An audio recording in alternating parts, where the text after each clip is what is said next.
குர்ஆன் ஹதீஸை விமர்சனம் செய்பவன், ஹதீஸ் குர்ஆனோடு மோதுகிறது என்று சொல்பவன், அறிவை ஹதீஸில் புகுத்தி பார்ப்பவன், இஸ்லாமிய மார்க்கத்தில் இருந்து வெளியேறியவன். இப்னு தைமியா ரஹிமஹுல்லாஹ் சொன்னார்கள், இமாம் புகாரி பதிந்த ஹதீஸை ஒருவன் தவறு, இமாம் புகாரி பதிந்தது தவறு, அவர் அறிவில் குறைவு இருக்கிறது என்று சொன்னால் அவன் அல்லாஹ்வின் பாதுகாப்பில் கை வைக்கிறான். அல்லாஹ்வின் பாதுகாப்பில் கை வைத்தவன் காஃபிர். ஹதீஸை பாதுகாத்தது இமாம் புகாரி அல்ல, இமாம் முஸ்லிம் அல்ல, இமாம் அபூ தாவூத் திர்மிதி அல்ல. ஹதீஸை பாதுகாத்தவன் அல்லாஹ் இமாம் புகாரியை கொண்டு பாதுகாத்தான், இமாம் முஸ்லிமை கொண்டு பாதுகாத்தான். ஏன்? அது வஹி. ஹதீஸ் முஹம்மது ரசூலுல்லாஹ்வின் வார்த்தையா? அவர்கள் மூலமாக அல்லாஹ்வுடைய வஹி. வஹியை அல்லாஹ் பாதுகாக்க மாட்டாளா? சஹீஹ் என்று உலகத்துடைய அத்துணை அறிஞர்களும் பதிவு செய்த ஹதீஸ் எம்முடைய அறிவுக்கு புலப்படாததால் இட்டு கட்டப்பட்டதா? யா அல்லாஹ், எந்த புகாரியை பற்றி 4 மணி நேரமாக பயான் செய்தீர்களோ அதே புகாரியில் பதிவான செய்தியை இமாம் ஃபக்ருத்தீன் ராஸி மறுக்கிறார். லம் யக்திப் இப்ராஹிம் இல்லா ஸலாஸா, இப்ராஹிம் அலைஹிஸ்ஸலாம் அவர்கள் 3 பொய்களை தவிர வேறு எந்த பொய்யையும் சொல்லவில்லைன்னு ஹதீஸ் இருக்குல்ல.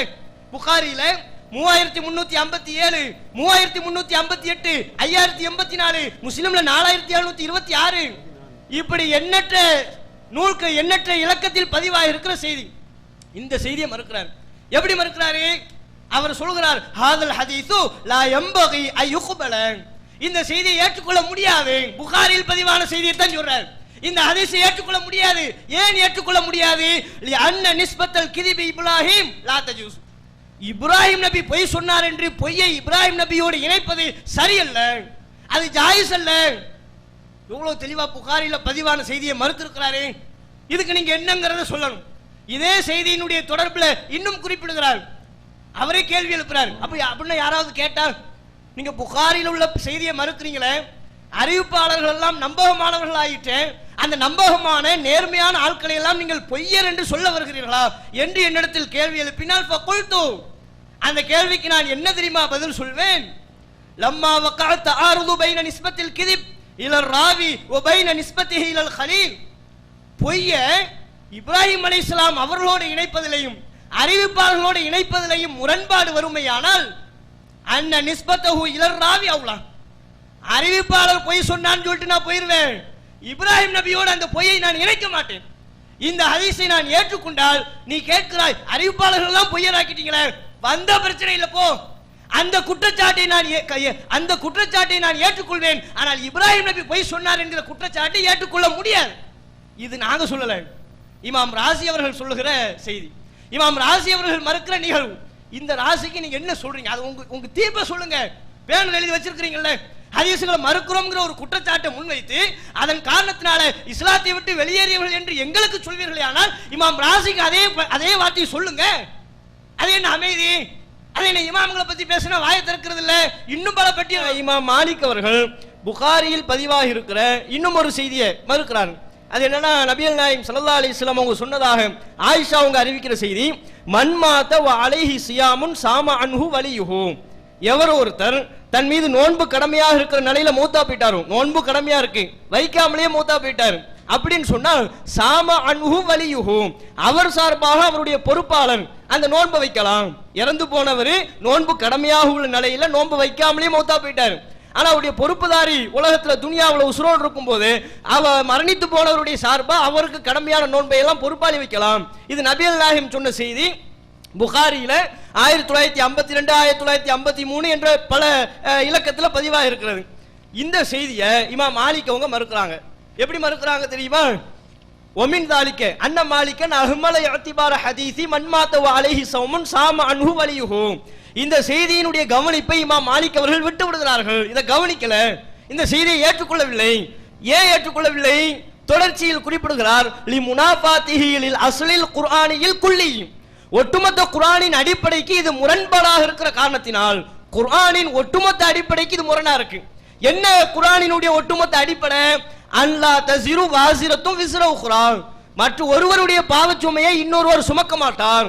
வ அன்லைஸலில் இன்சானி இல்லா மா ஸஆ, ஒருவர் தாம் முயற்சித்ததை தான் பெறுவாரை தவிர மற்றவர்கள் முயற்சித்ததை பெற இயலாது. இப்படியான ஒட்டுமொத்த குர்ஆனின் அடிப்படைக்கு இந்த செய்தி மாற்றமாக இருக்கிற காரணத்தினால் இமாம் மாலிக் அவர்கள் இந்த ஹதீஸை எடுத்துக்கொள்வதை விட்டு விடுகிறார். இதை எடுத்துக்கல, இதை கவனிக்கல, இதை ஆதாரமாக கொள்ளல, இந்த ஹதீஸை ஏற்றுக்கொள்ளவில்லை என்று குறிப்பிடப்படுகிறது. இது நீங்க பிரிண்ட் அவுட் கேட்டா இதுக்கும் தரோம், பதில சொல்லுங்க.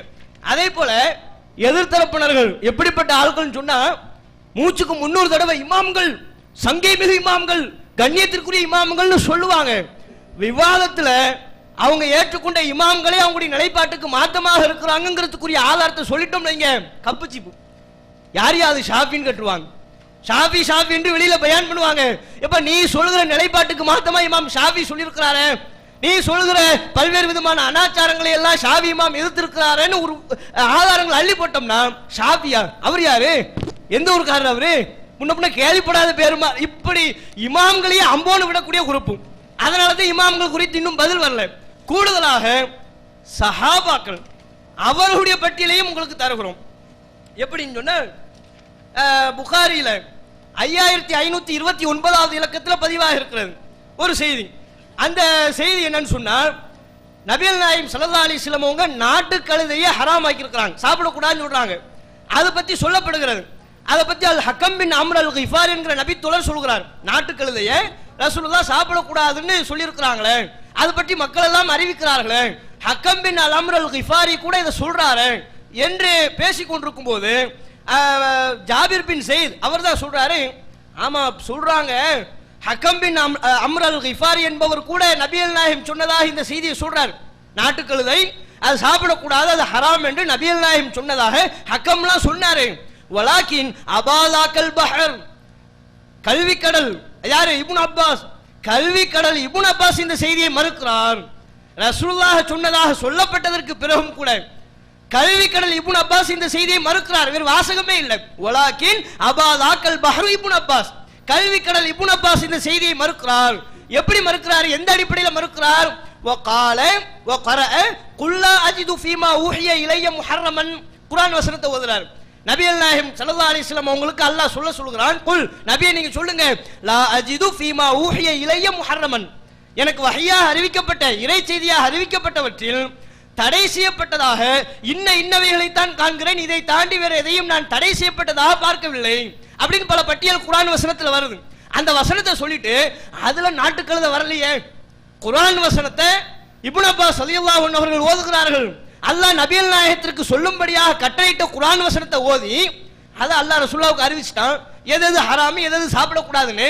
அந்த வசனத்துல அதுவும் எப்படி எதிர்மறையாக இதை தாண்டி வேறு எதுவும் தடை செய்யப்பட்டதாக நான் பெறவில்லை என்று ஓதக்கூடிய ஒரு வசனம், அதுல நாட்டுக்கழுத வரலையே அப்படின்னா இந்த வசனத்துக்கு மாத்தமா இருக்கு. அந்த செய்தி இப்னு அப்பாஸ் அவர்கள் ஏற்றுக்கொள்ளவில்லை. இது புகாரில பதிவான செய்தியை தான் இப்னு அப்பாஸ் அவர்கள் மறுக்கிறார்கள். இதுக்கு என்ன நிலைப்பாடு, இதுக்கு பதில் சொல்லுங்க. இப்படி பல்வேறு ஆதாரங்கள் அள்ளி போட்டிருக்கிறோம். இவைகளுக்கெல்லாம் பதில் சொல்லாமல் நீங்கள் அமைதி காப்பீர்களே, ஆனால் எது சத்தியம் எது அசத்தியம் என்பதை வந்திருக்கிற நடுநிலையாக சிந்திக்கிற மக்கள் விளங்கி. புகாரி இமாம் புகாரியில் என்ன சொல்லியிருக்கா தெரியுமா? மா அதுகள் துஃபி ஹாதில் கிதாபி இல்லாமா சஹ.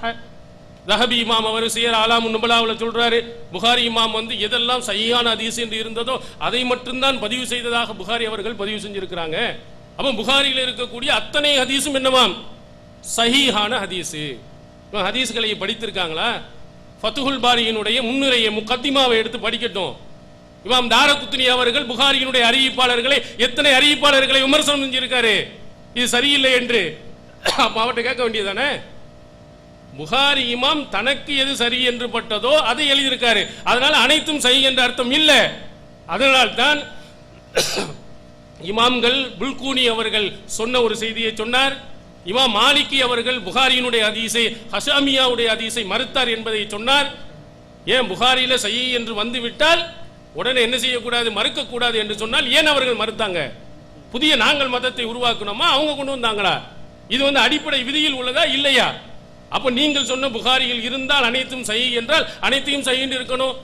விதிகளை யார் உருவாக்கினார்களோ அவர்கள் தான் அதை மறுக்க வேண்டும் என்று சொன்னால், உங்களுடைய முன்னோர்களாக இருந்திருக்கக்கூடிய புல்குனி அவர்களும் இமாம் மாலிக் அவர்களும் புகாரியினுடைய ஹதீஸை எது ஆதாரபூர்வமானது என்று நீங்கள் சொல்கிறீர்களோ அந்த ஹதீஸையை மறுத்தாரே, அதுக்கு என்ன பதில்? அவங்க வழிகட்ட கொள்கையில் இருக்கிறாங்கன்னு சொல்லுங்க, யூதருடைய கலாச்சாரத்தில் இருக்கிறான்னு சொல்லுங்க, யூதருடைய கொள்கையை பரப்புகிறார் என்று சொல்லுங்க. புகாரியினுடைய ஹதீஸையே மறுத்திருக்கிறாங்க. இன்னும் ரொம்ப தெளிவாக புகாரியினுடைய ஹதீஸை மறுத்த ஏராளமான அடிப்படை விதிகளையும் சொல்லுவோம், அதே போன்று அவங்க சொன்ன ஹதீஸுகளையும் சொல்லுவோம். நாங்கள் எடுத்து வைத்திருக்கக்கூடிய ஹதீஸுகள் புகாரியில் உள்ளதை மறுத்தாங்களே, அதுக்கு என்ன பதில்? அவங்களுக்கு என்ன பதில் நீங்கள் சொல்கிறீர்கள்? அவர்கள் இட்டு கட்டியதா, அவர்கள் மாற்றமாக சொன்னார்களா, உங்கள் மதுஹபுக்கு எதிரானவர்களா என்பதையும் நீங்கள் தெளிவுபடுத்த